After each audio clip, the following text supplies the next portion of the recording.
أعوذ بالله من الشيطان الرجيم. بسم الله الرحمن الرحيم. والفجر وليال عشر والشفع والوتر والليل إذا يسر هل في ذلك قسم لذي حجر ألم تر كيف فعل ربك بعاد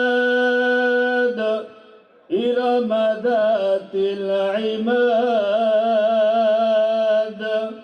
التي لم يخلق مثلها في البلاد وثمود الذين جابوا الصخر بالواد وفرعون ذي الأوتاد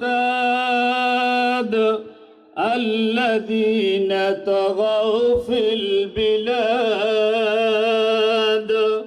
فأكثروا فيها الفساد فصب عليهم ربك سوط عذاب إن ربك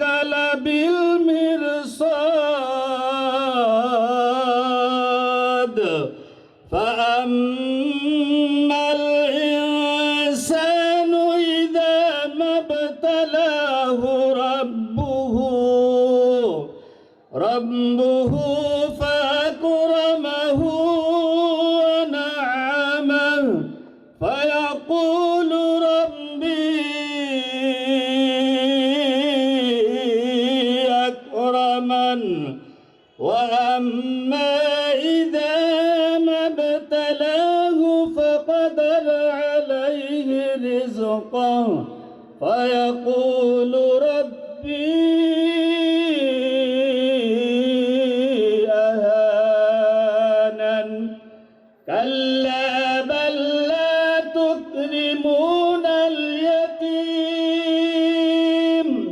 ولا تحاضون على طعام المسكين وتأكلون التراث أكلا لما وتحبون المال حبا جما كلا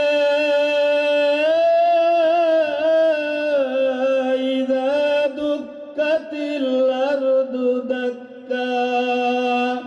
دكا دكا دكا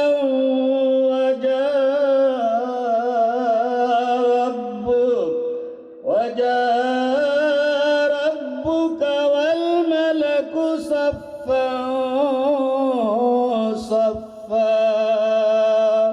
وجيء يومئذ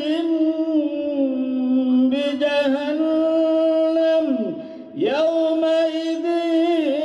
يتذكر الإنسان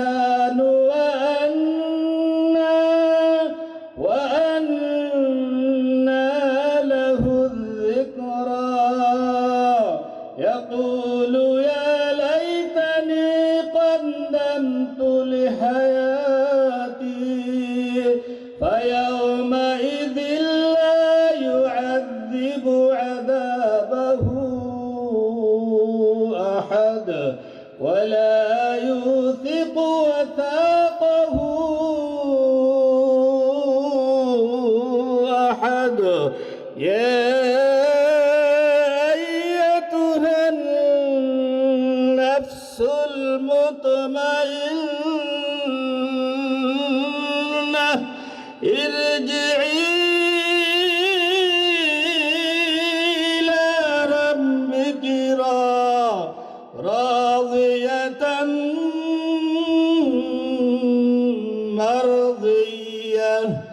فادخلي